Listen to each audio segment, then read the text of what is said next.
Hello guys, in this video I'm going to show you how to change your email address in the Vinted app. But before that, don't forget to subscribe and leave a comment down below, because at 10,000 subscribers I'm going to show you my whole YouTube revenue statistics and growth strategy. So without further ado, let's just jump right into it. First we have to open up the Vinted app. And here it opens up in the home menu, but we have to go into the profile menu. And in the profile menu we have to scroll down a little bit and find the settings button.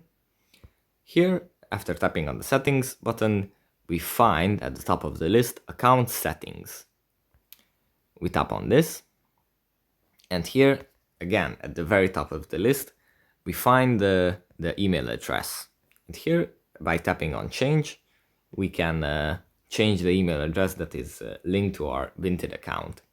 If we tap on the send confirmation email, then the whole email changing process is going to be continued, and you will receive an email on your email account, and then there you can change the email address that is linked to the Vinted account.